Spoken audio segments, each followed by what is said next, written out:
Buenos días. Buenos días. Buenos días. Buenos días. Dime con las cámaras, por favor.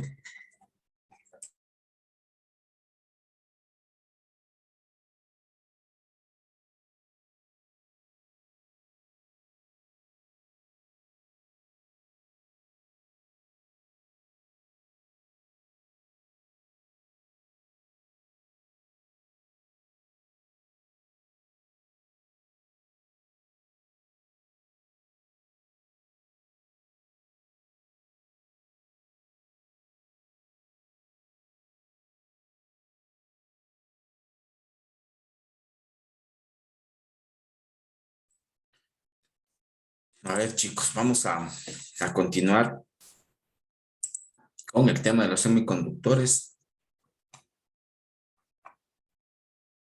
A ver, vamos a hacer una pequeña revisión.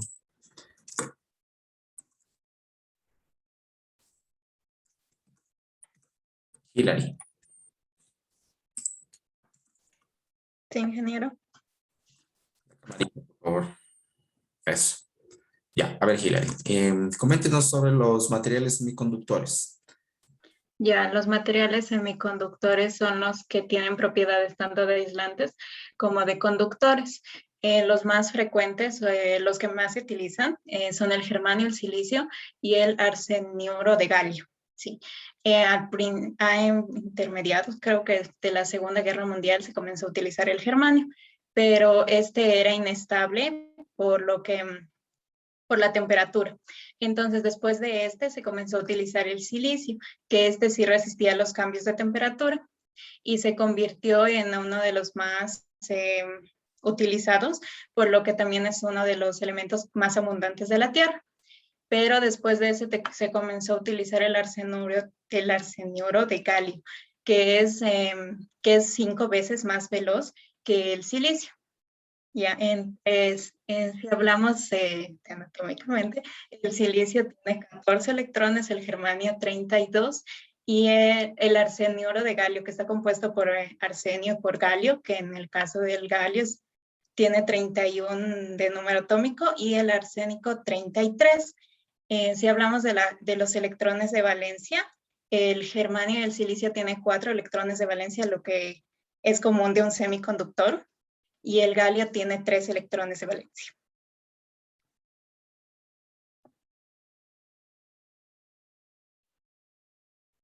Ya, ¿qué es esto de los electrones de valencia? Son los electrones que se encuentran en la última capa.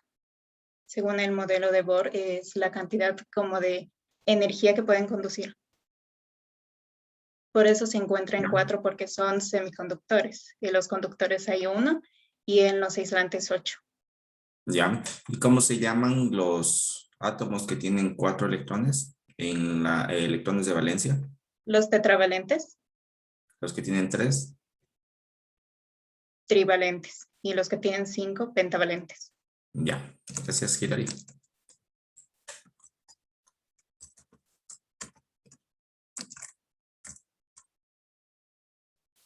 6 cartuchos.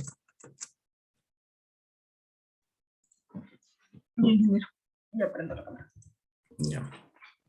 Háblenos sobre los cristales. Los cristales. Ya ver, los cristales también son materiales semiconductores, entre ellos están lo que es el silicio y el germanio, ¿no? Son cristales puros, se refiere a que son materiales, si no me equivoco, semiconductores intrínsecos, y eso se los busca refinar, que es intentar dejarlos de forma química lo más puro posible. Ya, como ya dijo mi compañera, tienen 4 electrones de valencia en el último nivel de energía.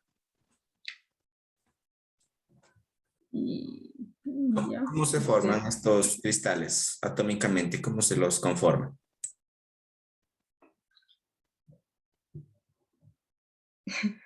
Esto era por medio de enlaces covalentes, ¿no?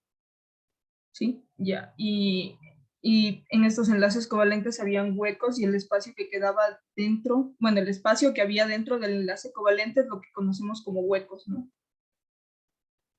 A ver, no nos confundamos. Primero hábleme de los materiales intrínsecos. ¿Qué eran los materiales intrínsecos?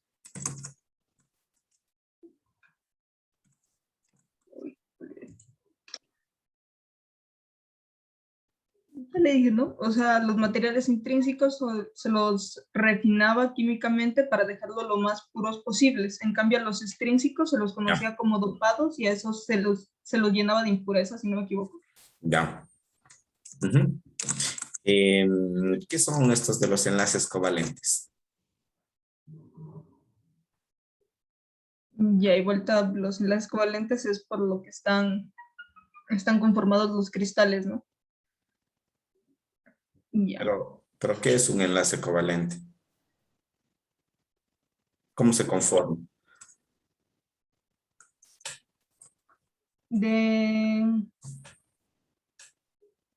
enlaces simples, ¿no? No. No, bueno.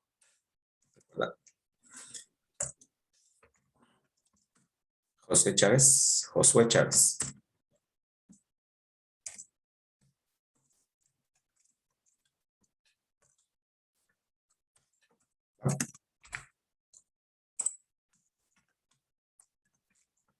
Está José Chávez conectado.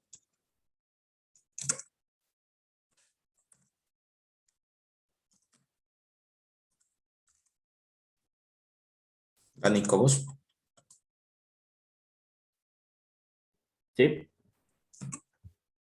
A ver, Dani, coméntenos sobre un enlace covalente. Eh, un enlace covalente es cuando dos átomos se unen, o sea, cuando comparten,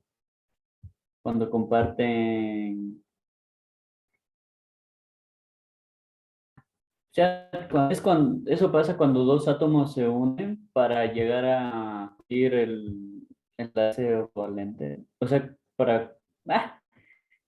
comparten átomos, mejor dicho. Se comparten Un para par. lograr tener los ocho, ay, se me fue el nombre.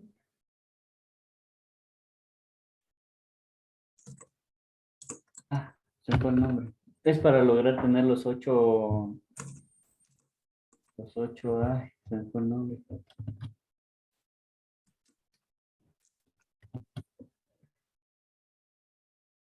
Es un coeficiente de temperatura positivo. Coeficiente de temperatura positivo.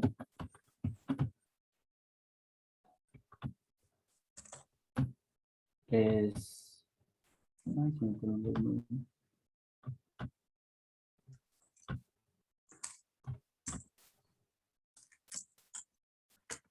¿No recuerda? Hay un coeficiente de temperatura positivo.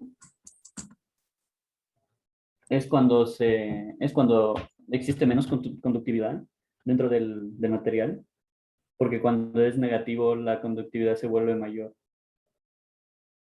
Ya. ¿Y por qué sucede esto de que disminuye la conductividad?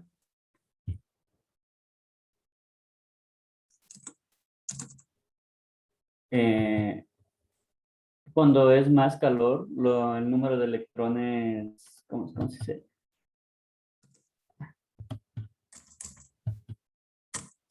El número de electrones llegan a absorben bastante energía térmica, entonces se va elevando. Y cuando, perdón. Sí, es así, sí, sí.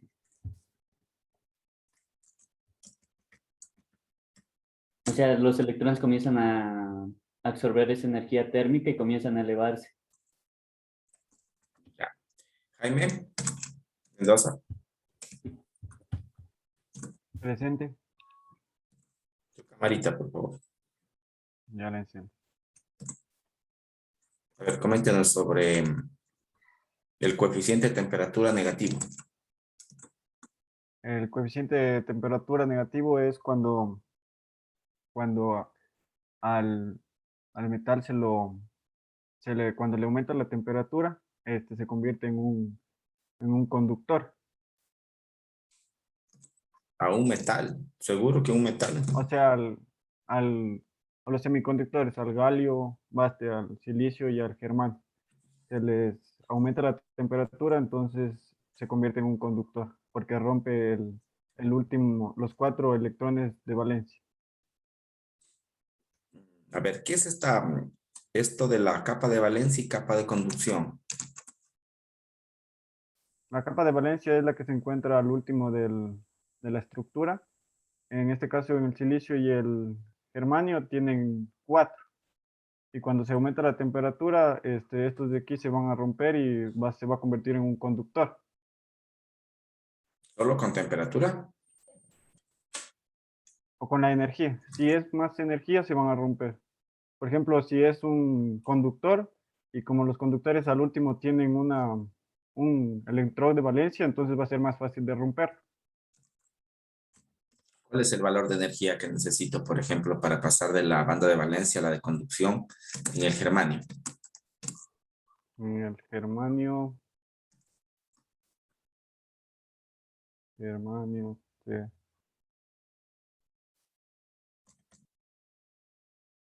0.67 ¿Qué cosa? voltios, Voltios.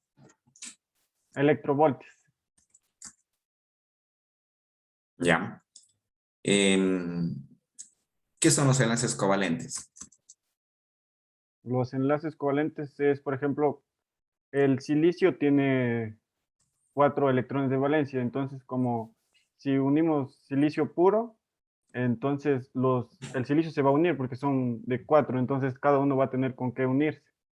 Si por ejemplo también decimos del galio arsénico, el galio tiene 3 y el arsénico tiene 5, entonces va a tener cada uno con cuál unirse y se va a formar un cristal. Ya.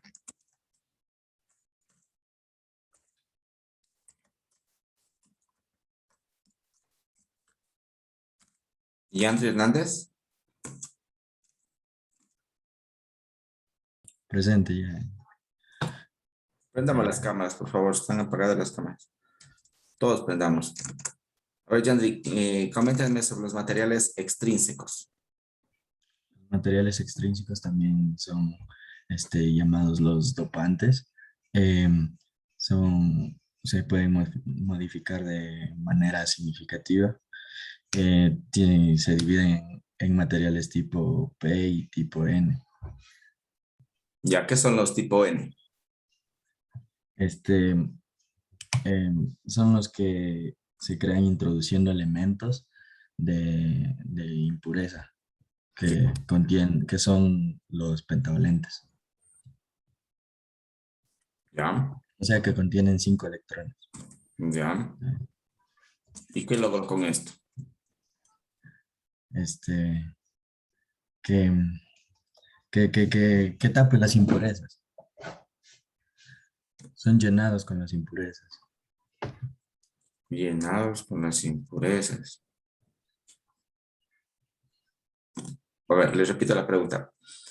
¿Para qué uno yo, por ejemplo, el silicio, que tiene 4 electrones de valencia, o es un tetravalente, con un pentavalente? ¿Para qué hago ese dopaje?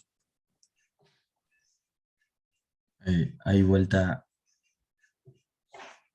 No es para formar un enlace covalente, que el enlace covalente creo que se forma por un octeto. ¿No? Estamos perdidos. ¿Cuál es la diferencia entonces entre un material tipo N y un material tipo P? ¿Cuál es la diferencia?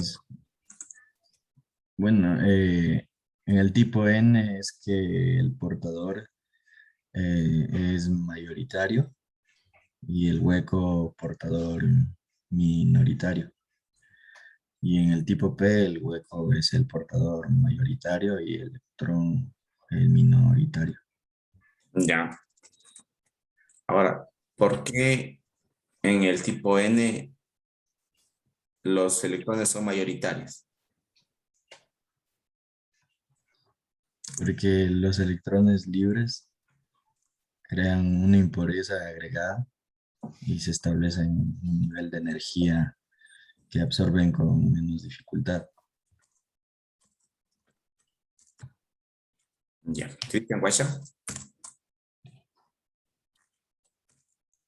Sí, A ver, ¿qué son los materiales tipo N y tipo P?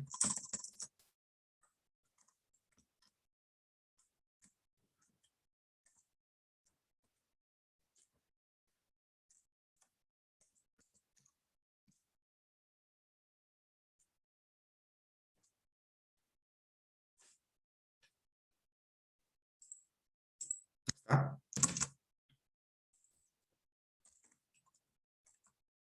Cristian, ¿no está? sí estoy. Estaba silenciado, perdón. Hola, hola. Sí, sí te escucho. Ok. Lo que le estaba diciendo es de que en este caso, pues hablamos de los materiales extrínsecos. Y yo, pues lo que según yo consulté y lo que yo puse fue que se encuentran dopados. Cuando se encuentran dopados, son cuando denominamos materiales extrínsecos. Es decir, esto significa que contienen impurezas en cierta manera. Entonces, dependiendo de sus impurezas, se dividen en tipo N y tipo P. En el tipo N, pues son cuando es cuando se encuentra con impurezas donadoras, en el cual los electrones libres son los que dominan, es decir, que se encuentran en mayor cantidad. La impureza donadora es un átomo capaz de dar de una manera muy fácil un electrón libre, por decirlo así. Y los semiconductores, en cambio, de tipo P, se trata de un semiconductor, en cambio, dopado, por decirlo así, con impurezas, en cambio, aceptadoras, ya no como impurezas donadoras, como el tipo N, en el que los huecos son los que dominan, en cambio. Y la impureza aceptadora la definimos como un átomo capaz de aceptar de una manera muy fácil también un electrón en cambio de valencia. Ya. Ahora, ¿por qué en los tipo N yo tengo o son donadores de electrones? ¿Por qué? ¿Por qué los tipo N son donadores de electrones? Ajá. Porque, por ejemplo, bueno, según lo que yo vi, es porque existen, por ejemplo, dos bandas, ¿no? Hay una banda de conducción y hay una banda de conducción y una banda de valencia, si no me equivoco.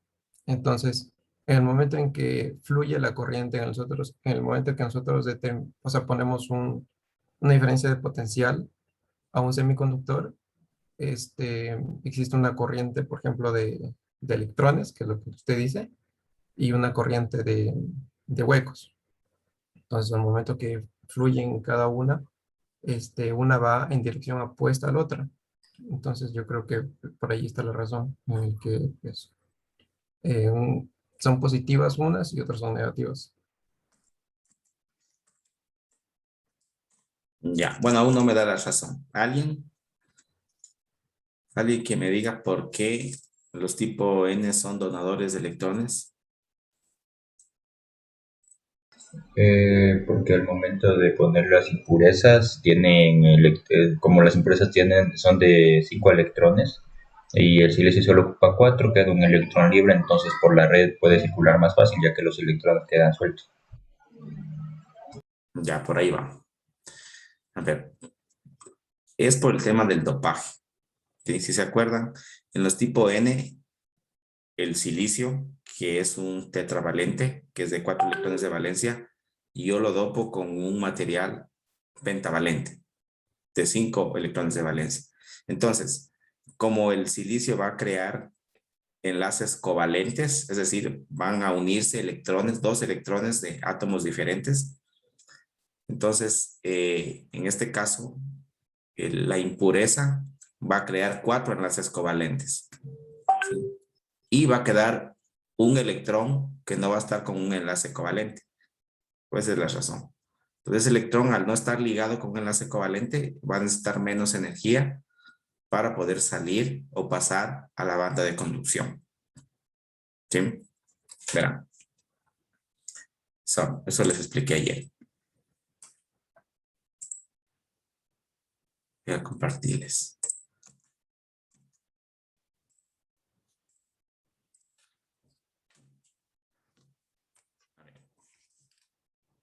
El tema era así.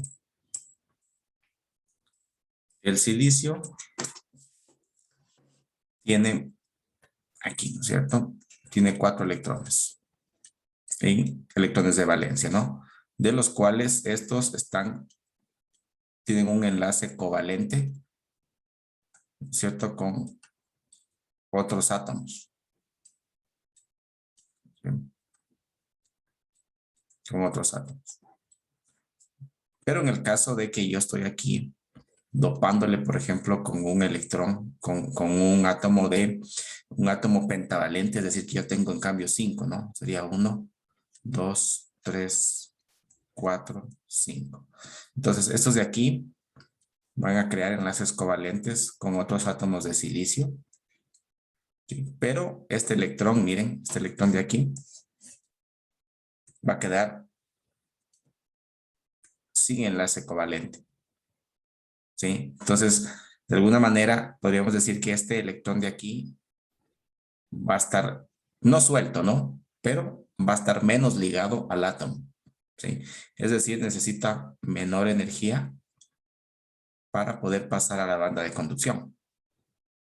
Entonces, de esta manera es como el material tipo N se puede convertir en un conductor. Entonces, obviamente, esta cantidad de energía yo le voy a suministrar a través de un voltaje, ¿no? Puede ser a través de temperatura, pero en la parte de electricidad nosotros le vamos a dar un voltaje. Entonces, con este voltaje puedo hacer que este electrón salga, ¿no? Eso el tipo N.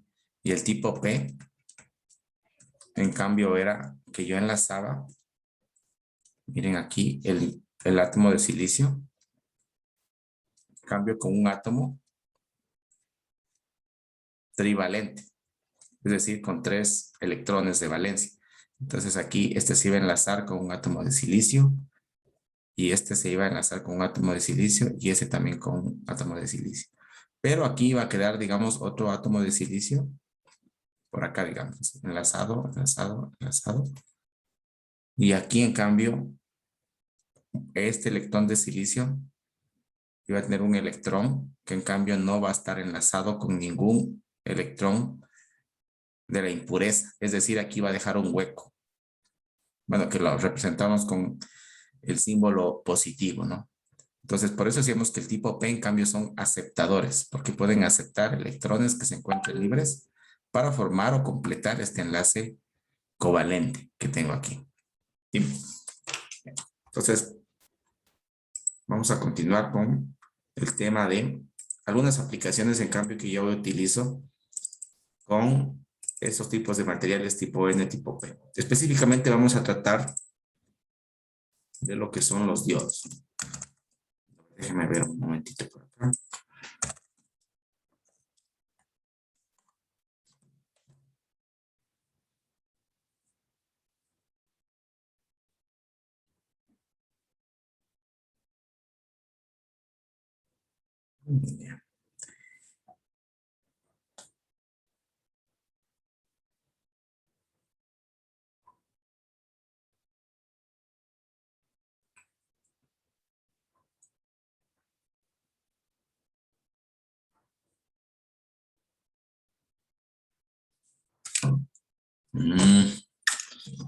No es este. No.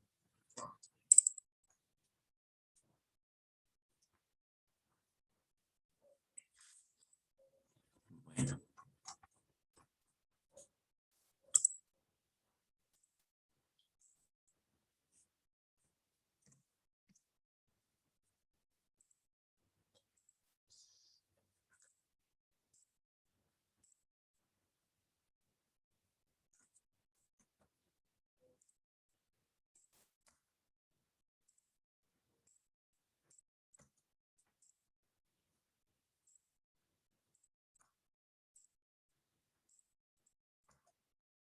Tengo un problema acá con mi archivito. Bueno, vamos, hasta mientras voy a ir comentando. Vamos a hacer una comparación de un material, de un dispositivo, ¿no? Que es elaborado a través de este tipo de elementos En este caso es el diodo.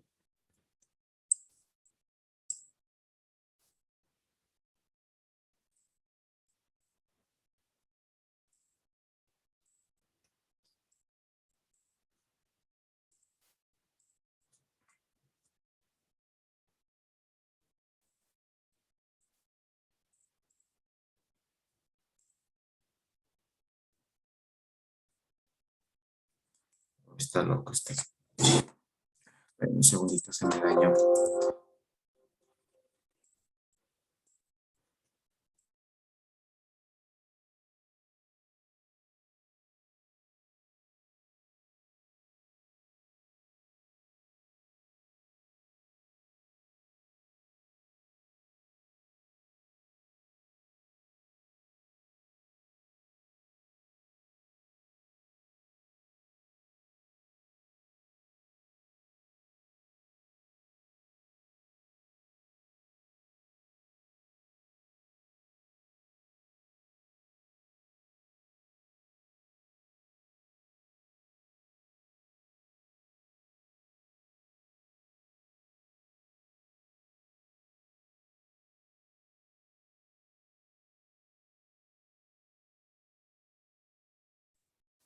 Ya. Ahora sí, perdón. Ya lo recuperé. A ver. Como les decía, vamos primero a recordar un poquito la ley de Ohm. Era muy sencilla, ¿no?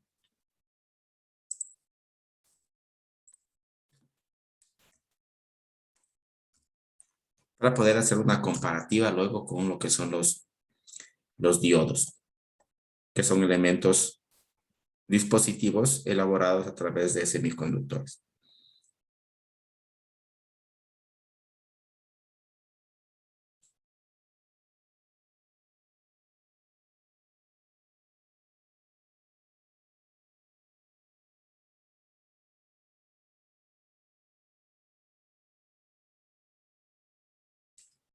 Bien, entonces vamos a hacer una comparativa con este elemento que era el resistor. ¿Se acuerdan ustedes que si yo conectaba una fuente de energía, ¿no? Positivo o negativo, esto lo conectaba a una resistencia. Y por aquí va a fluir una cierta corriente, ¿no? Tengo un voltaje, tengo una corriente y tengo una resistencia. ¿Sí? Entonces, según la ley de Ohm, ¿qué me decía? Si yo hago la gráfica, por ejemplo, del voltaje y la corriente, ¿cómo sería la gráfica de este circuito? Aquí estamos hablando de una ecuación lineal. ¿Qué quiere decir lineal? Quiere decir que mientras yo voy aumentando el voltaje, ¿sí? Va a ir aumentando de forma proporcional la corriente, de forma lineal, ¿sí? Sería una recta, ¿no? Que está, digamos, representada a través de una constante, que en este caso sería la resistencia, ¿no? En ohmios. Sí, ese es el funcionamiento del resistor, ¿no? Igualmente, digamos, si yo le invierto, ¿no es cierto?, el voltaje, si yo tengo voltajes negativos, aquí si yo invirtiera, ¿qué va a pasar con la corriente? La corriente también va a invertirse, ¿no? Entonces yo voy a tener igualmente, ¿no? A voltajes negativos, voy a tener corrientes negativas. ¿Sí? Ese era el comportamiento de un resistor. Ahora, vamos a analizar el día de hoy un diodo. Ustedes ya lo han de haber visto ya en lo que es la práctica, ¿no? El proyecto final. Este es el diodo, es el símbolo del diodo. Entonces está conformado por dos partes, el ánodo y el cátodo. ¿Sí? El ánodo es donde yo conecto la parte positiva y la parte negativa. Cuando yo lo configuro de esta manera, es decir, cuando yo configuro el positivo aquí y el negativo acá, obviamente aquí tengo que poner una resistencia para que no se llegue a dañar aquí el diodo. Pero cuando yo lo conecto de esta manera, a este me va a dejar fluir la corriente a través del circuito. Es decir, que esto de aquí va a funcionar de la siguiente manera. va a funcionar como si yo tuviera esto un switch, ¿no? Entonces este switch está cerrado, ¿no? Aquí está la resistencia. Es un switch cerrado. ¿Sí? ¿Y qué pasa en cambio si yo invierto? Le pongo el positivo acá y acá el negativo. Igual tengo la resistencia y aquí le invierto. ¿Qué pasa en ese caso, en cambio? Sería acá, No deja pasar la energía. perdón.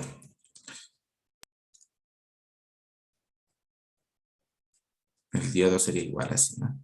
O sea, aquí sería en cambio el negativo y el positivo. No deja pasar, ¿no es cierto? Entonces, este se estaría comportando en cambio como si yo tuviera un circuito abierto. ¿Sí? Entonces, el diodo en sí solo deja pasar la corriente en un sentido. Solo cuando se polariza positivo en el ánodo y negativo en el cátodo. Si yo lo pongo en sentido inverso, va a estar en circuito abierto. ¿Sí? En teoría, porque en realidad sí existe aquí, en esta polaridad inversa, existe una pequeña corriente que se llama corriente de saturación. Ya lo vamos a ver más adelante. Sí, pero es una corriente muy pequeñita. Estamos hablando de los miliamperios, inclusive menos, picoamperios. Sí, es una corriente muy pequeñita, casi despreciable. Por eso es que se la considera como cero, como un circuito abierto. ¿Sí? Este tipo de dispositivo, el diodo, como les comentaba en la clase pasada, existía ya antiguamente en la electrónica de las válvulas o tubos de vacío. ¿Sí? No es un elemento que apareció con los semiconductores, ya existía con las válvulas de vacío, es decir, que permitía el flujo en un sentido y en otro sentido no permitía, ¿sí? Pero con la electrónica de estado sólido, a través de semiconductores, se pudo, digamos, también construir un diodo, pero a través de otros elementos. Entonces, ¿cómo está constituido un diodo? Un diodo está conformado por la unión de dos materiales semiconductores. Uno tipo N y otro tipo P. ¿Sí? Al unir estos dos materiales, yo estoy conformando aquí un diodo. ¿Listo? ¿De acuerdo? Ahora, la pregunta sería, ¿cuál es el comportamiento aquí del diodo? Digamos, ¿cómo se comporta la corriente frente al voltaje? O sea, si yo voy aumentando el voltaje, ¿la corriente va aumentando también linealmente?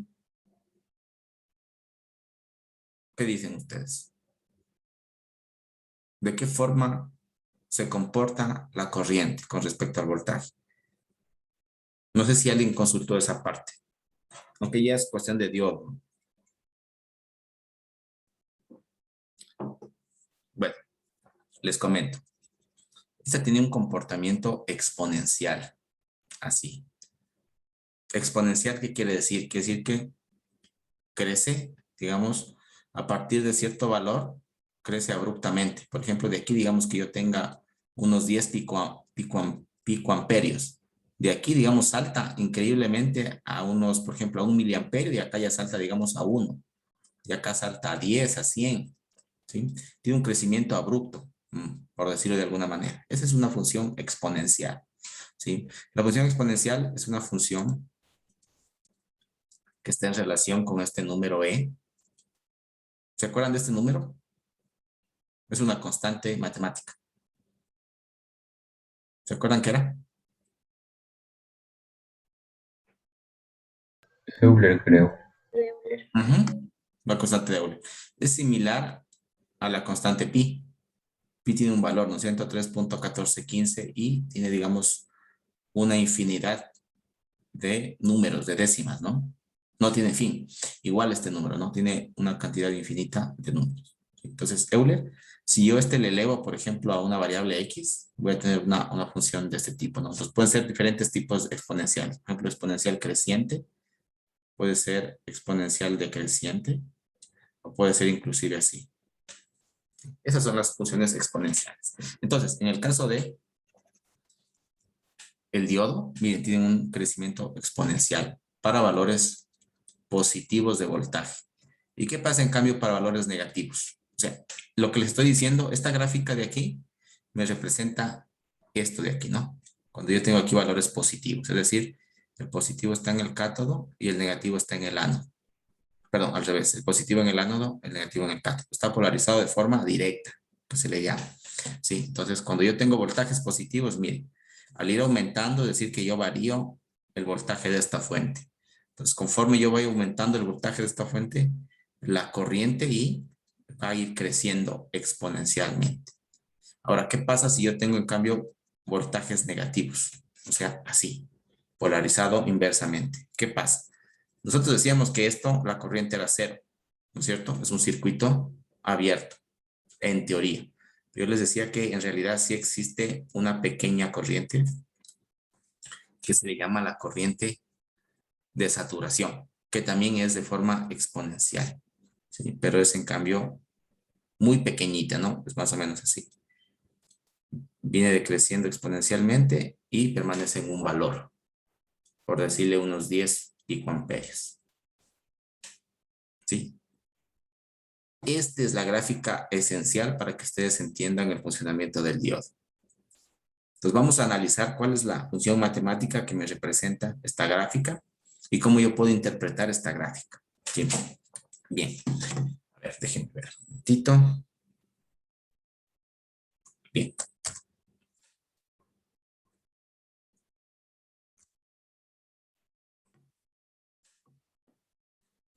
Entonces tienen diferentes tipos de aplicaciones de los diodos. Inclusive hay diferentes tipos de diodos. Ustedes habrán visto, por ejemplo, hay los diodos rectificadores, que son los que están utilizando ustedes en las fuentes, que son esos de color negro con una franjita blanca. Entonces se llaman rectificadores, que también hay de diferentes tipos, ¿no? Dependiendo de la corriente que ustedes necesiten. Por ejemplo, hay de 1 amperio, 2 amperios, 3 amperios. Mientras más amperios, es más grande. A ver si les muestro por acá. Diodo. Rectificador.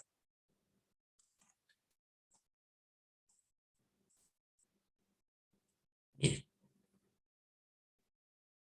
Y aquí les dicen las especificaciones de cuántos amperios es. Déjenme ver si es que hay. Miren, este es el puente de diodos.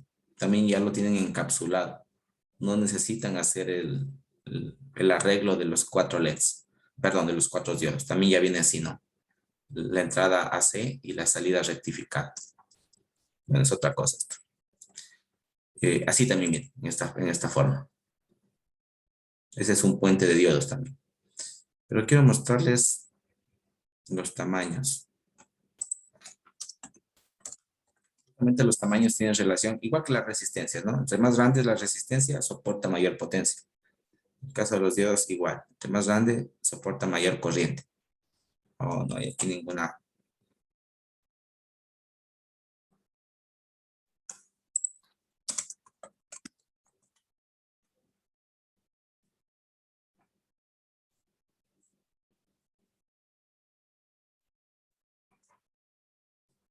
Bueno. Hay de diferentes tamaños, específicamente los diodos rectificadores. Pero existen también otros tipos de diodos. Miren. Con otros símbolos. Miren, ahí es el diodo rectificador. Hay un diodo varactor, diodo shocking, un fotodiodo, diodo Young, diodo Zener, diodo túnel, el diodo emisor de luz, que es el LED, ¿cierto? Que esos como pequeños poquitos. Diodo PIN. Bueno, hay diferentes tipos de diodo, en realidad una infinidad. Vamos nosotros a analizar específicamente el diodo rectificador y el diodo Zener, ¿sí? de forma rápida. Bien, entonces hay una infinidad, como les digo, de aplicaciones de todos los diodos y se crea, como les había dicho, uniendo el material tipo N y un material tipo P. ¿Sí? Y esta unión de estos dos materiales lo que hace es formar un material con un portador mayoritario de electrones en la parte del N y un portador mayoritario de huecos, en cambio en el tipo P. ¿Sí? Entonces es una de las aplicaciones más importantes dentro de la parte de la electrónica de estado sólido. Y para nosotros analizar su comportamiento, vamos a analizar tres tipos de escenarios. ¿Sí? Tres escenarios. Bien, entonces, en el primer escenario, simplemente vamos a analizar qué pasa con el voltaje, ¿sí? O con la corriente. ¿Qué pasa con la corriente? Si yo no tengo aquí ninguna fuente de voltaje conectada. Es decir, el voltaje es igual a 0. ¿Qué pasa con la corriente? ¿Sí? En el segundo escenario, ¿qué pasa si yo lo polarizo? O sea, conecto una fuente, pero lo conecto una fuente inversa, ¿no? Negativo, positivo. O sea, el ánodo, el negativo, y el cátodo, el positivo. ¿Qué sucede con la corriente? Decíamos que la corriente era igual a 0, ¿no? Pero hay una pequeña corriente que es la corriente de saturación. Ya lo vamos a ver. Y el tercer escenario sería, en cambio, cuando yo lo polarizo de forma directa. Es decir, el positivo en el ánodo, el negativo en el cátodo. ¿Sí? Entonces, ¿qué sucede aquí con la corriente? ¿Ya? Entonces vamos a analizar el primer escenario. Cuando yo no tengo ninguna fuente de voltaje conectada. Miren, ¿qué sucede? Bueno, en este caso, como ustedes pueden ver, no hay ninguna fuente de alimentación, pero en el material tipo P, aquí yo tengo portadores mayoritarios de huecos, ¿no es cierto? Y en este tipo N, yo tengo portadores mayoritarios de electrones, ¿sí? Entonces, como les había dicho, yo necesito poca energía para poder desprender este electrón que se encuentra sin ningún enlace covalente de un material tipo P, de un material tipo N. ¿Sí? Podría ser, por ejemplo, temperatura. ¿Sí? Una energía térmica podría hacer que estos electrones pasen, digamos, estos electrones que se encuentran más cercanos en esta región de aquí, pasen a llenar estos huecos de acá. ¿Sí? Pero no puedo, digamos, yo pasar más electrones acá.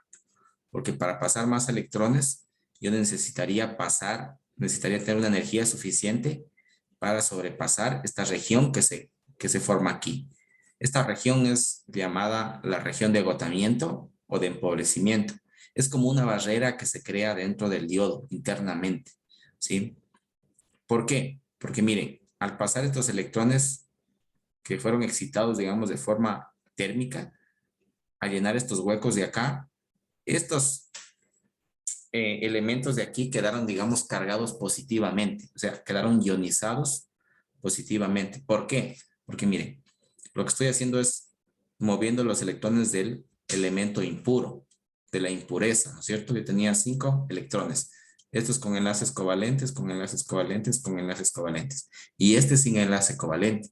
Pero este era un elemento neutro, ¿sí? No tenía un electrón libre, porque no estaba libre, estaba dentro del átomo. Algunos compañeros en la lección dijeron electrones libres. No son, o sea, se comportan como un electrón libre, pero no son libres. Están dentro del átomo. Entonces, este átomo del material de la impureza, en realidad es neutro, porque tiene el mismo número de electrones con el mismo número de protones que están en el núcleo. ¿Sí? Entonces, esto es neutro.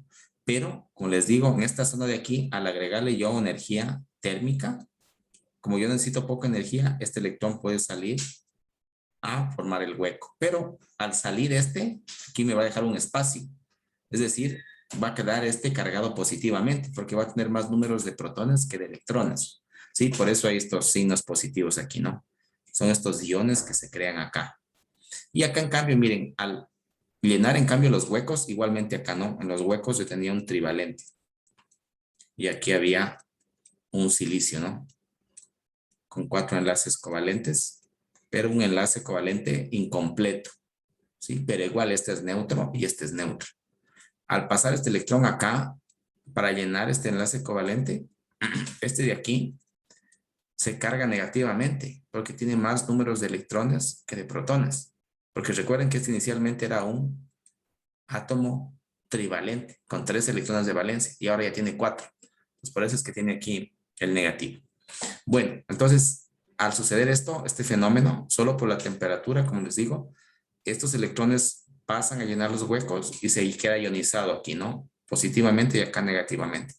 Y esto de aquí crea una barrera. Es como que crea, obviamente, ¿no? Es como que de repulsión, ¿no es cierto? A estos electrones de acá. Puede aquí que yo también darle alguna energía térmica, pero al tener yo aquí positivo, ¿no es cierto? Esto va a tener una fuerza de repulsión con los electrones. Entonces ya no van a poder, o sea, solo pueden pasar una cierta cantidad de electrones. Ya para pasar el resto de electrones ya no podrían, ¿sí? Porque ya necesitarían mayor energía para poder romper o sobrepasar, digamos, esta barrera que se ha creado aquí, ¿sí? Entonces, miren, en esta situación, cuando yo no tengo ningún voltaje, existe una corriente, porque hay un flujo de electrones interno, o sea, un diodo que no está alimentado. Ustedes lo compran, internamente hay una corriente, pero es una corriente muy pequeña, ¿no? Pero es una corriente interna, ¿sí? O sea, es decir, si ustedes miden con un multímetro, no, o sea, no van a medir ninguna corriente porque no es externa, es netamente interna y solamente dentro de esta pequeña zona, ¿no? De la región de agotamiento que se llama o región de empobrecimiento. ¿Ya? ¿Está claro esa parte?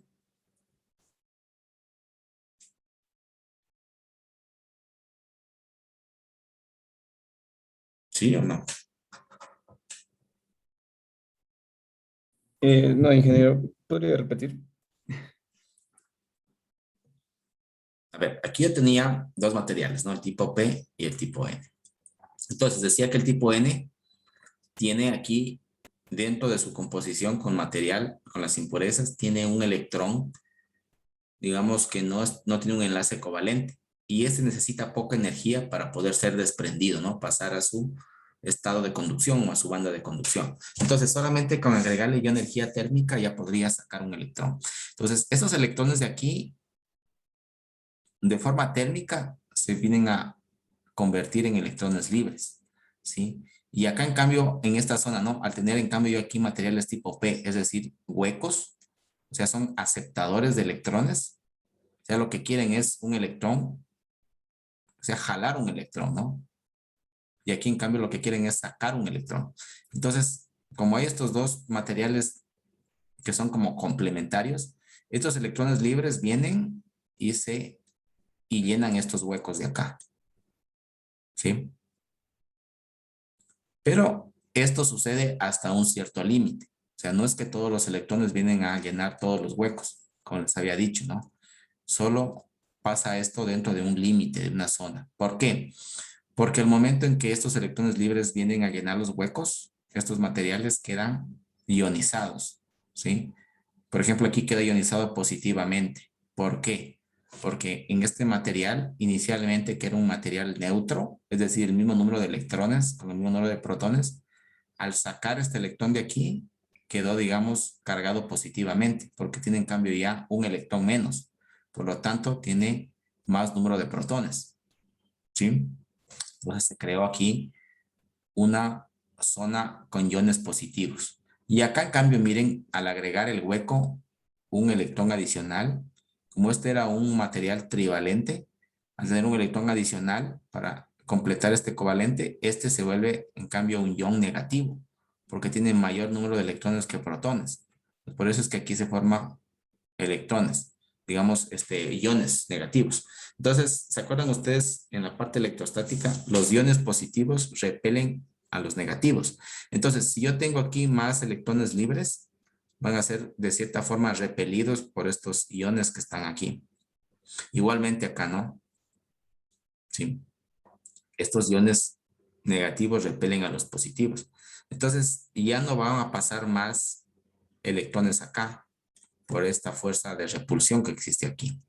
Entonces, eso les digo. Este intercambio de electrones que sucede dentro de esta zona de unión de los dos tipos de materiales solo pasa, pero hasta un cierto límite, ¿sí? Que se llama la zona de agotamiento o zona de empobrecimiento. Para que más electrones pasen acá a llenar estos huecos, yo necesito dotarle de mayor energía. Ya no solo energía térmica, sino ya podría ser energía eléctrica, ¿sí? Y ahí vamos a ver, en cambio, cómo se comporta cuando yo agrego voltaje, ¿sí? Es decir, si yo le agrego un voltaje, ahí sí estos electrones pueden romper esta barrera de agotamiento y pasar al otro lado, ¿sí? Entonces vamos a ver, para que lo entiendan mejor, acá. Entonces, miren, cuando yo tengo el voltaje de cero, en teoría, bueno, en realidad no existe una corriente externa, ¿no es cierto?, que fluye fuera del diodo. Existe una pequeña corriente, un flujo de electrones interno, que es muy pequeña, ¿no? Pero es dentro de esta zona de agotamiento, no es externo al diodo. Por tanto, la corriente en este caso es igual a cero. Voltaje cero, corriente cero. ¿Ya? ¿Qué pasa si yo tengo en cambio un voltaje menor a cero? Es decir, voltajes negativos. Es decir, miren acá, este es el ánodo y este es el cátodo. Es decir, está así, ¿no? El diodo. Aquí en el ánodo va el material tipo N, el tipo P, y en el tipo N va en cambio el cátodo. ¿Sí? Entonces, mire, cuando yo lo polarizo de forma inversa, ¿qué pasa? Mire, aquí como yo tengo valores positivos, ¿sí? Va a ser que esta zona de empobrecimiento se haga más grande, ¿sí? Es decir, esta zona va a crecer, que inicialmente acá, ¿no? Cuando no tenía ningún voltaje. Entonces, la barrera va a ser más extensa. Entonces, van a haber ciertos electrones que llenan los huecos, ¿no es cierto? ¿Por qué? Porque este positivo va a repeler estos electrones libres, ¿no? Entonces van a venir a rellenarse acá. Hasta un cierto punto. ¿Sí? Y va a existir aquí un pequeño flujo, miren, de corriente. Como les había dicho, no es cero. Sí, tiene un pequeño flujo que se llama la corriente de saturación, que es muy baja, ¿no? Muy próxima a cero, ¿no? Por eso es que en algunos casos lo considera cero. Sí, entonces, por eso es que cuando yo polarizo de esta manera, es como que yo tuviera un circuito abierto en el diodo.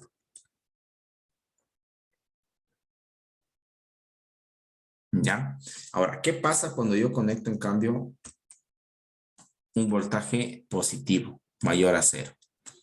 En este caso, miren, los positivos vienen acá, ¿sí? Entonces carga positiva atrae electrones, ¿no? Entonces esos electrones que están acá, electrones libres, ¿no es cierto? Tienen que venir acá a rellenar estos huecos. Como inicialmente no los podía hacer porque aquí había una barrera, que era la región de agotamiento, pero yo al agregarle un voltaje, supero ya esta región. Entonces ya estos electrones son atraídos, ¿no? Entonces ya vienen hacia acá. Entonces hay un flujo ya de electrones, por tanto hay un flujo también de huecos al otro lado, ¿no? Estos huecos pasan acá. Ustedes recordarán que la dirección de los huecos era justamente la dirección de la corriente convencional.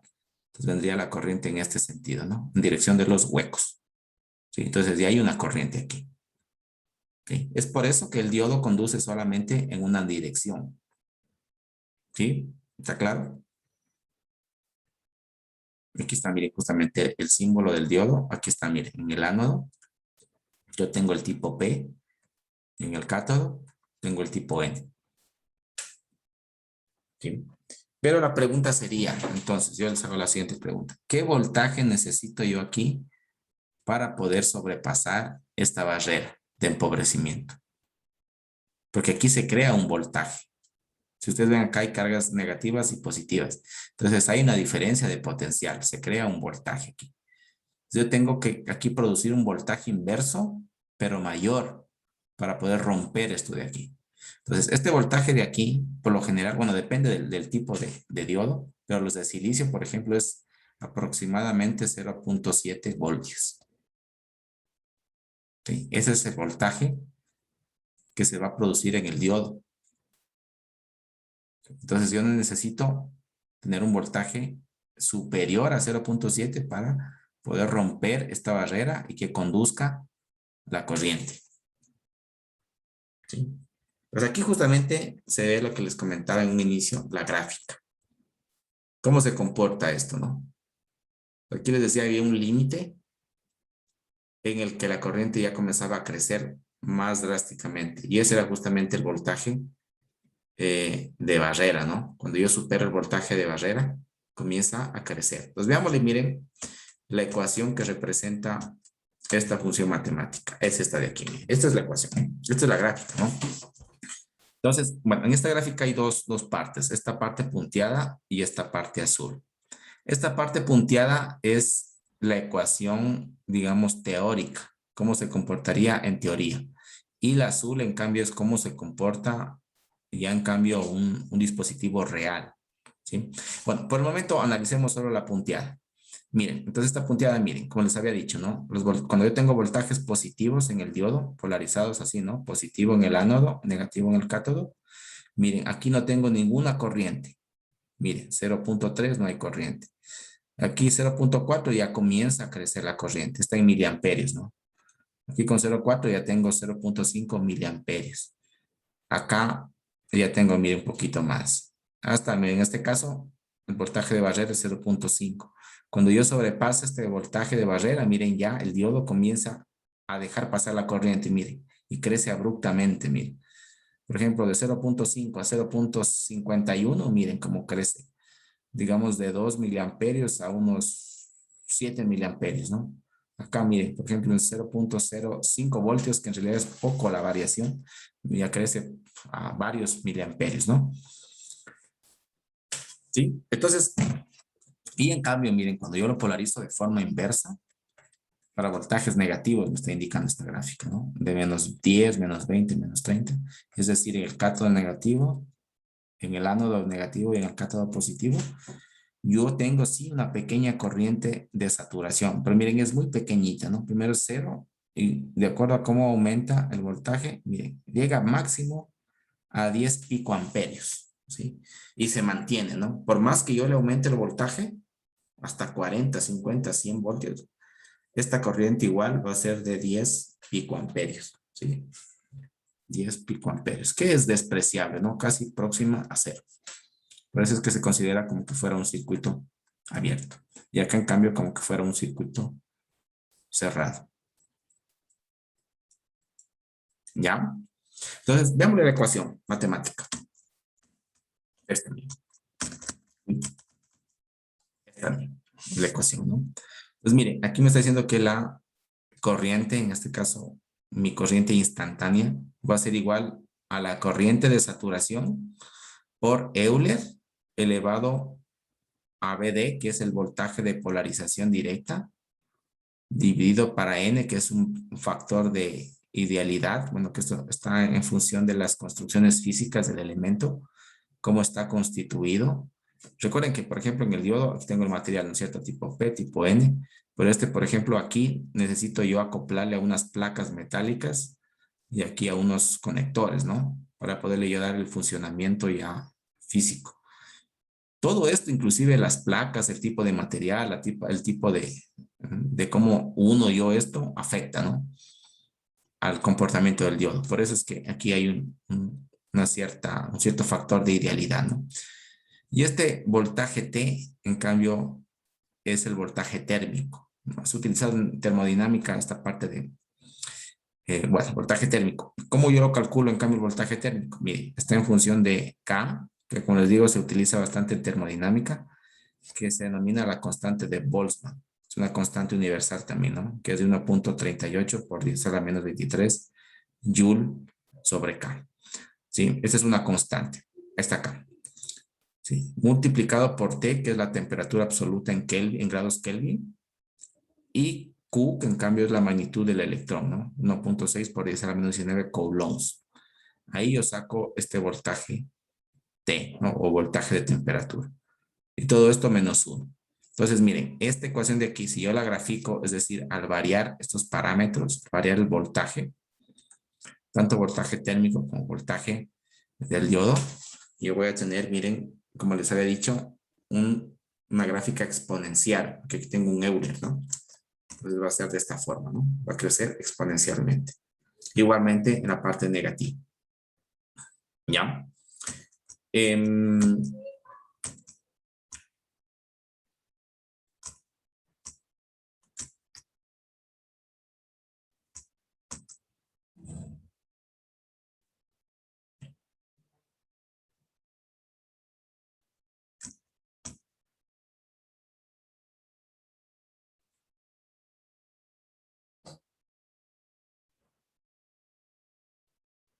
¿Ya? Aquí miren, esta es la ecuación de Shockley. Justamente es la que les mostré aquí, ¿no? Es la ecuación de Shockley. Ya, entonces miren, así está, como les había dicho, constituido el ánodo por un material tipo P y el cátodo por un material tipo N. O sea, aquí tengo diferentes tipos. Tengo un rectificador, un diodo rectificador, o puede ser un diodo Zener. Ya vamos a ver a qué se refiere esto del diodo Zener. Físicamente hay diferentes formas. Hay encapsulados de este tipo, hay encapsulados tipo PIN, ¿sí? Que son de alta potencia. Diodos de potencia también externos. Aquí también hay otro tipo de diodo de potencia que son como un gorrito. Esto es metálico, esto es metálico. Diodo tipo punta de conexión de haz. Diodo de montaje superficial chip plano. Esto se utiliza, por ejemplo, en los celulares, en las placas de computadores. Son más pequeñitos, para corrientes más pequeñas. Tengo diodos de potencia, también otro diodo de potencia, también este es metálico, y otro diodo de potencia tipo disco. Entonces ven aquí, bueno, los diodos de potencia se utilizan más en la parte industrial, más en parte eléctrica de potencia, ¿no? Y tiene una de las características que están constituidos, miren, externamente por un material aquí metálico. ¿Por qué creen que aquí le ponen metal externamente a los de potencia?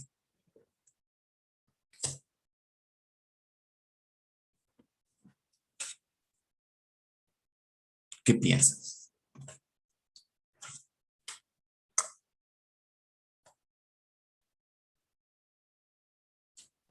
Para disipar el calor es, ¿no? Sí, correcto. Porque estos de potencia generan mucho calor. Entonces se necesita que estén conectados a algún tipo de material o algún tipo de dispositivo de enfriamiento para que no se sobrecaliente. ¿Sí? Ahí vienen los disipadores de calor. Por ejemplo, aquí un disipador de calor. No solo en los diodos, también en los reguladores, en los transistores, también que generan calor, ¿no? Miren, es un diodo de potencia, ¿no? Miren, aquí está un disipador de aluminio. Lo conectan, entonces, bueno, está constituido de una cierta forma geométrica y de un cierto material, por lo general aluminio. Y esta forma le ayuda justamente a que pueda, digamos, transferir el calor hacia el ambiente, ¿no? Para que pueda disipar mejor el calor. Aquí hay otro tipo, miren. De este tipo también son utilizados también por ejemplo, miren, en un regulador de voltaje también. Están atornillados aquí para ayudar a disipar el calor. Si ustedes hicieran, por ejemplo, la fuente de poder, deberían recomendarle poner uno de estos disipadores, ¿no? Para que no se sobrecaliente el regulador de voltaje. Acá también tengo, pueden ser diodos, pueden ser transistores, miren, un disipador. Eso también les suelen poner una pasta térmica, ¿no? Similar a lo que les ponen en los procesadores de los computadores. Inclusive, miren, se puede poner también encima del disipador un ventilador para que ayude también a disipar más rápido el calor, ¿no? Que se está disipando en este dispositivo, ¿no? Bueno, volvamos por acá.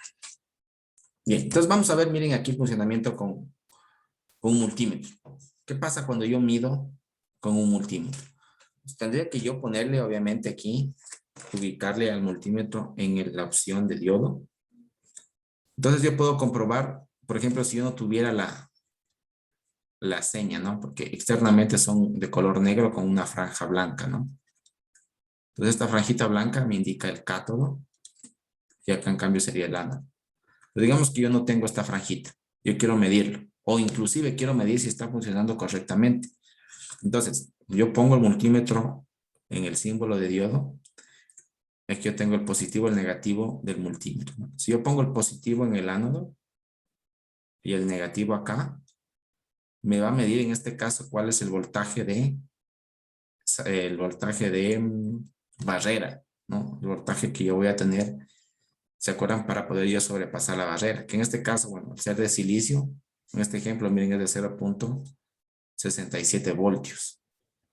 Regresemos acá al ejemplo de la gráfica. Miren, esta era la parte de la ecuación teórica y esta es real, una gráfica real de un elemento. Miren que en 0,7 ya comienza a elevarse la corriente, ¿no? De 4 miliamperios ya va a hacerse más pronunciada, ¿no? Entonces, en este caso, estamos hablando que el diodo se polariza con 0.67 voltios. Entonces, si ustedes ponen aquí el positivo en el ánodo y el negativo en el cátodo, midiendo aquí en diodo, en el multímetro, aquí les va a dar el valor, ¿no? 0.67 voltios. Eso quiere decir que el diodo está funcionando correctamente. Ahora, ¿qué pasa si ustedes en cambio ponen al revés? En el cátodo le ponen el negativo. Digamos, el positivo en el cátodo y el negativo en el ánodo.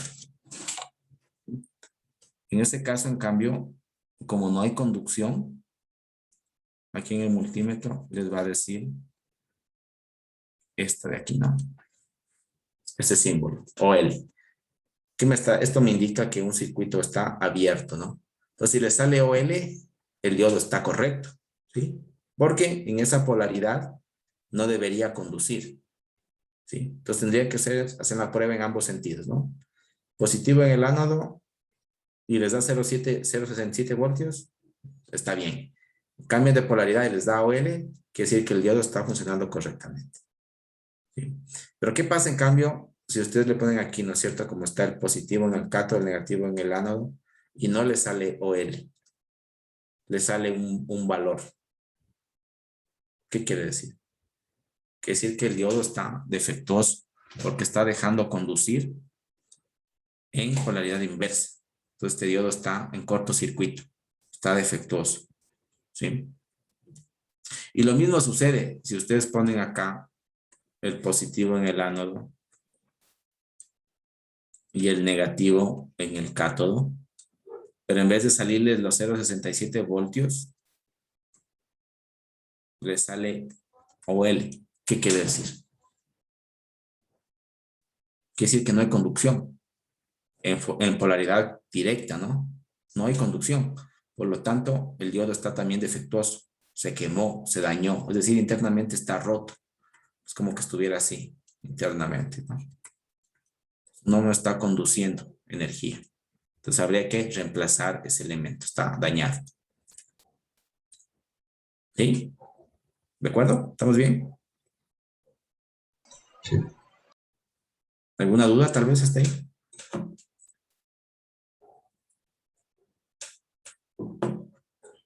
Ya. Ya. Entonces vamos a este tipo de diodos, que son los LEDs. LED, bueno, son las siglas, ¿no? De diodo emisor de luz. En inglés, ¿no? Diodo emisor de luz. Seguramente ustedes habrán visto, ¿no? Estos son como unos foquitos, ¿no? Inclusive ya ahora hasta los televisores vienen con LEDs, son LEDs más pequeñitos, obviamente, ¿no? Para las pantallas. Hay pantallas LED, hay focos LED, ¿no? Ustedes abren un foco LED, hay varios de estos foquitos, de estos LEDcitos en un arreglo, ¿no? Dentro del foco. Economizan más energía, ¿no? Estos LEDs. Entonces, miren, también tienen aquí lo que es la parte positiva, que es el ánodo y el cátodo. Entonces, obviamente, también tengo que polarizarlo correctamente. Si yo alimento aquí el positivo a través, obviamente, de una resistencia, así, positivo en el ánodo y negativo en el cátodo, entonces este se va a encender, ¿no? Va a emitir luz. Y si yo, en cambio, lo pongo al revés, ¿no es cierto? El positivo en el cátodo y el negativo en el ánodo, en cambio, el LED no va a prender, va a estar apagado. ¿Sí? Entonces, hay formas también de ver cuál es el ánodo, cuál es el cátodo, de forma física. Uno es también las patitas. Hay una patita que es más larga que la otra. Y también, bueno, aquí hay una muesca. Si ustedes pueden ver, miren, ustedes ven, esto es como redondo, pero aquí hay como que una parte plana. Ustedes ven, ¿no? Y esta parte plana justamente es el negativo. Sería el cátodo, ¿no? Ustedes ven aquí, miren, aquí se le ve de forma lateral. Ustedes ven aquí hay una parte plana y esto aquí es como que alrededor hay un círculo, ¿no? Esta es la parte plana. Y ese es el negativo. Sí, también, bueno, hay varias formas de hacerlo. U otra forma también es con el multímetro, ¿no? Medirle y ver cuando conduce. Obviamente, cuando ustedes le conectan, ¿qué pasa si ustedes le conectan el multímetro aquí en diodo y le conectan a un LED? ¿Qué creen que pasa a pasar? Por una parte les va a medir, ¿no? Cuando están en polarización directa, les va a medir un voltaje y también el LED se va a encender. Los pueden comprobar también así de esa manera. Entonces hay de diferentes tipos, miren, hay de formas, ahí miren, rectangulares, cuadrados, cilíndricos, circulares, ¿sí? Inclusive miren, acá hay uno que tiene 3 patitas. Este tiene 2 colores. Por ejemplo, aquí, si yo polarizo estos dos de aquí, es el común, ¿no? Común, este podría ser, por ejemplo, un rojo y un verde. Entonces, cuando enciendo estos de aquí, se va a prender este en verde. Cuando funcionen estos de acá, se va a prender en rojo. Tiene 2 colores. Hay unos que tienen 3 colores, que son, por ejemplo, los RGB. Entonces, yo puedo digamos, hacer 3 colores, ¿no? Dentro. Hay unos que son multicolor, en cambio, que tienen también 2 patitas, pero va cambiando de color con el tiempo. Rojo, amarillo, verde. Bueno, se utilizan para diferentes tipos de aplicaciones. Bueno, esto es con respecto a los LEDs. Bien, entonces miren, aquí tengo unos pequeños ejemplos que les voy a mostrar, que es, primero, una de las aplicaciones, el rectificador de media onda. Este es un diodo rectificador, justamente. Miren, aquí ven el código, es el 1N4007. Y aquí le estoy conectando, miren, en la entrada, una corriente alterna de 10 voltios pico a pico, es decir, que aquí yo tengo 5 voltios, y acá yo tengo 5 voltios. ¿Sí? Entonces, cuando yo le conecto en cambio una fuente alterna al LED, ¿qué va a pasar? Es decir, esta parte positiva, voy a tener aquí positivo en el ánodo y negativo en el cátodo. Es decir, va a haber conducción. Cuando yo tenga esto de aquí, va a haber conducción. Entonces, la salida, si yo midiera, digamos, en esta resistencia, que vendría a ser una carga, si yo mido aquí con el osciloscopio, por ejemplo, ¿cómo les va a medir? Les va a medir así, ¿no? Va a dejar conducir la parte positiva. ¿Qué va a pasar con la parte negativa? Miren, cuando yo estoy aquí en la parte negativa, en cambio, cambia de sentido. Esto es positivo, esto es negativo. Como está polarizado de forma inversa, en cambio, no va a haber corriente. Obviamente va a haber una pequeña corriente de saturación, ¿no? Pero en teoría es muy pequeña, ¿no? Entonces no hay corriente. ¿Sí? Por lo tanto, aquí no va a haber voltaje. Lo va a cortar, digamos, esta parte, lo va a eliminar. Nuevamente cambia a positivo y esto sí lo va a dejar pasar. Lo va a dejar pasar acá positivo. Negativo no lo va a dejar pasar. Entonces solo va a dejar pasar las partes positivas. ¿Sí? Por eso se llama un rectificador. Rectificador es justamente eso, ¿no? Que rectifica la onda. Es decir, la modifica la onda. En este caso, la está rectificando en media onda. Es decir, solo esta media onda de aquí la está dejando pasar y esta media onda la está eliminando. ¿Ya? Obviamente aquí estoy perdiendo energía, ¿no? Porque no estoy aprovechando esta media onda de acá. Y por eso justamente ahí, en cambio, el rectificador de onda completa, que es el que están utilizando ustedes para la fuente de poder, ¿no? Con el diodo, con el puente de diodos, en cambio. Bueno, ya vamos a ver más adelante. ¿De acuerdo? Entonces, este es el rectificador de media onda. ¿Estamos bien? Miren aquí cómo se lo crea en la plan. Miren, aquí tengo una fuente de energía, un generador de funciones que está configurado con estos parámetros. Esto viene al diodo, esto viene a una resistencia, y aquí estoy midiendo, ¿no? Estoy midiendo en el canal 1, estoy midiendo, miren, la entrada que viene el generador, y en el canal 2, estoy midiendo en la carga, en cambio, ¿no? En la carga del resistor. ¿Sí? Ya, entonces, sería así, ¿no? Miren, aquí en el osciloscopio, ¿cómo se ve, no? Esa sería la señal del osciloscopio, y esa sería la señal, en cambio, que yo mido en la resistencia. La señal ya rectificada. Bien, eso lo van a hacer ustedes también en una práctica que ya les voy a comentar, que les he subido al EVA. Bien, entonces ahora a este rectificador de media onda se le ha agregado un filtro. Entonces también esto ya lo han hecho con la fuente. Este filtro bien es un capacitor electrolítico que lo que hace es filtrar, es decir, va a tratar de suavizar esta señal inicial de acá, ¿no? Entonces, cuando yo tengo valores positivos, el capacitor se va a cargar, ¿no es cierto? Y cuando tengo valores negativos, esta carga se mantiene por un cierto tiempo y va a comenzarse a descargar el capacitor, ¿no? Nuevamente se carga y va a comenzar a descargarse. Pues de alguna manera comienza a darle una linealidad a esta señal, ¿no? Por eso justamente es el filtro, ¿no? Y miren, la salida cómo sería. La salida un poco así, ¿no? Y lo mismo sucede con el de onda completa que están usando en la fuente de poder. Bien, y aquí tenemos en cambio el rectificador de onda completa, ¿no? Que es con un puente de diodos. Entonces, con esta configuración, yo voy a dejar pasar tanto la parte positiva como la parte negativa, pero con la característica de, esta es mi salida, la parte positiva la dejo pasar, ¿no es cierto? La parte negativa también la dejo pasar, pero invertida. O sea, la paso así. Hasta aquí, ¿no? Nuevamente aquí paso la parte positiva y la negativa la invierto. Entonces ese es un rectificador en cambio de onda completa, porque está utilizando tanto la parte positiva como la parte negativa. Entonces, igualmente, si yo a este le conecto un filtro, va a suceder algo similar, ¿no? El capacitor, ¿no? Se va a cargar, en este instante se va a cargar. Aquí como el voltaje comienza a disminuir, se descarga, pero de forma más lenta. Se carga de nuevo, de forma más lenta, ¿no? Y esa forma le va dando un poquito más de linealidad o lo va a hacer más plano a mi señal, ¿no? Es lo que están haciendo ustedes en la fuente de poder.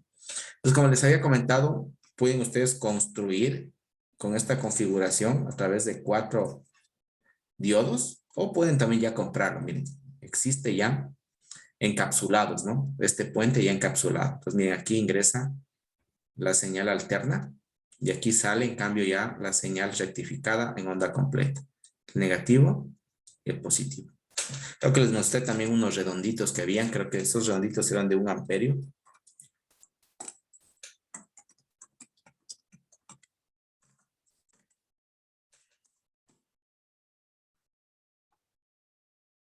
Y aquí hay diferentes tipos de encapsulamiento. Hay un redondito. Hay un tipo chip también. Esos de aquí que son como triangulares que les mostré, ¿no? Acá también, ¿no? Bueno, también obviamente hay que ver las características del datasheet para ver cuántos amperios soporta, ¿no? Es importante esto, esta parte de la corriente. Bien.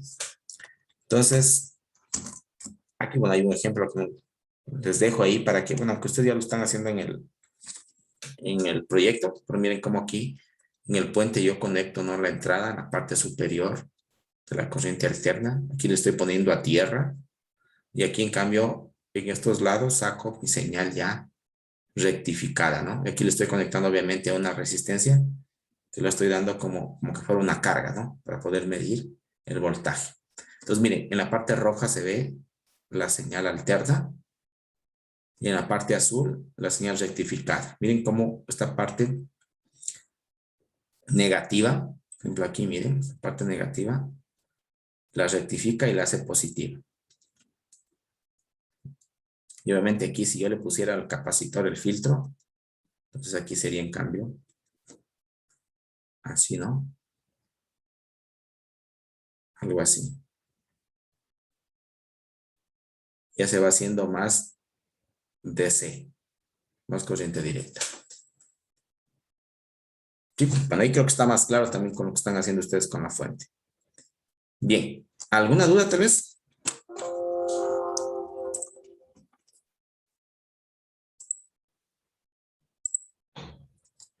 Les voy a mostrar entonces la práctica de laboratorio, que es básicamente lo que les he explicado el día de hoy. Solo que tienen que ustedes realizarlo es una práctica individual. Hasta acá abajo. Tienen que hacerlo individualmente. Es sencilla, no necesitan hacer grupos para esto. Me interesa también que todos lo hagan. Ya. Déjenme ver. Pues veamos lo que tiene. ¿Qué hora es? Aquí tenemos. Ya, entonces miren. Tengo la práctica 6. Lea aquí las características, lo que se va a calificar. Aquí tengo la práctica. Es sobre 1.5 puntos. Acá. Abrirlo.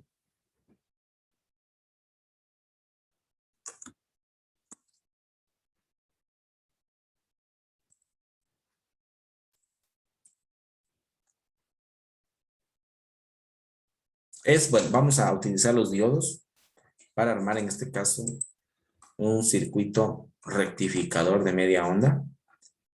Nos tienen que ir leyendo los pasos.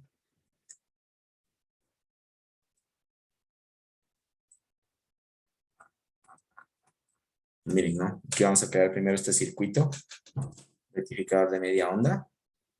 Tienen que ir capturando obviamente las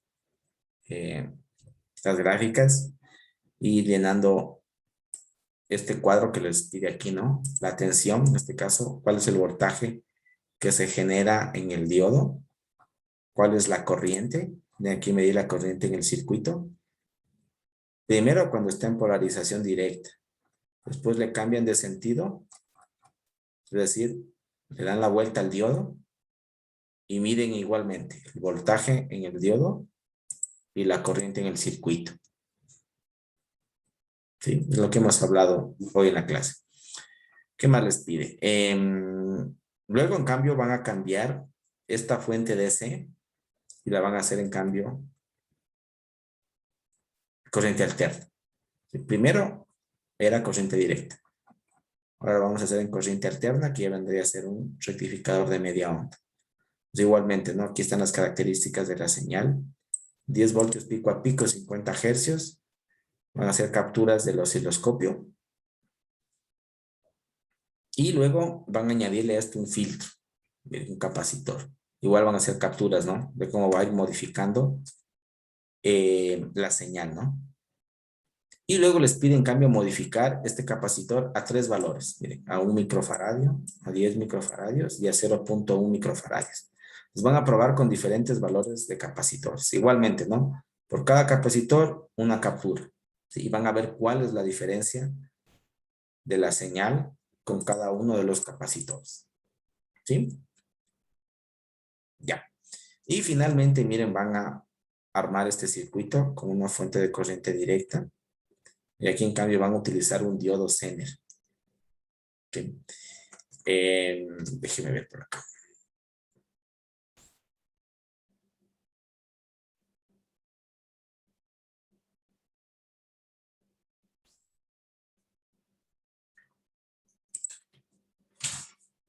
No sé si para esto necesitan otro enlace. No, les voy a subir un enlace de LabsLang igual. En la unidad 3. Que parece que hay un enlace específico para esto. Bueno, pero les voy a explicar aquí. Miren, aquí tengo miren. Si ven que dice diodo 5.1 voltios, es el diodo Zener. Físicamente es como de vidrio.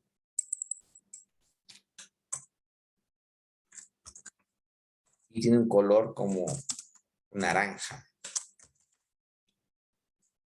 Miren, sí es como de vidrio, ¿no? Y tiene un color naranja. Y aquí me está indicando el cátodo y este sería el ánodo. Y miren el símbolo, ¿cómo es? Pues, ¿para qué me sirve el diodo Zener? El diodo Zener es un regulador básico de voltaje. Similar a lo que están haciendo ustedes en la fuente con su regulador de voltaje, ¿no? Entonces, ¿qué va a hacer? El diodo, siempre, digamos, en los extremos del diodo, va a haber un voltaje. Por más que yo aumente acá el voltaje de la fuente, es una fuente variable, el voltaje de salida del diodo siempre va a tener un valor. Ese es un regulador de voltaje, ¿no? Como el que están utilizando ustedes en la fuente. Eso es regular, ¿sí? Entonces es un regulador básico. Entonces eso lo van a comprobar ustedes acá en la práctica de laboratorio. Igualmente tiene una resistencia que va a funcionar como una carga. Entonces van a medir aquí en la carga el voltaje. ¿Cuál es el voltaje? ¿No? Van a ir variando aquí este voltaje y van a ver cuál es el voltaje acá. Y acá les da los parámetros también, ¿no? Bien.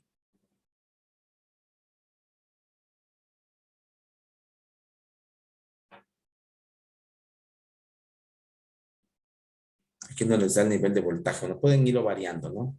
Pueden poner de 10, 15, 20 voltios aquí en la fuente de energía, DC. Y eso es todo, chicos. Entonces, trabajen en ello.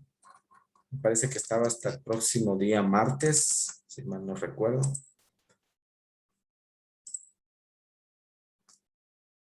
Individual, por favor. Hasta el miércoles, ¿sí? Hasta el miércoles 8 de septiembre. Y avancen también con el proyecto, ¿no? Que ya también estamos cerca. Déjenme ver cuándo es el proyecto, la entrega. No les he puesto. Más bien les voy a poner el link para presentar ya el proyecto final. Aunque subir, eso me falta. Pero lo anoto. Entonces tengo que subir las diapositivas, el video, el link del LabsLAN y el link del proyecto final. Bien, chicos. ¿Alguna duda? Ingeniero, ¿el proyecto para qué fecha le va a poner? Yo creería que para no acumularnos sería para la próxima semana. Sí. Va a ser jueves y viernes. ¿Está bien? Porque la próxima semana tenemos ya el examen final. Ya tenemos solamente 2 semanas. En la práctica dijo individual, ¿verdad? O grupo. Individual. Individual. Ya. Eso, chicos. Quedamos así entonces. Buen fin de semana. Nos vemos de aquí el día martes. Hasta luego. Luego, Hasta ingeniero. luego. Gracias. Luego.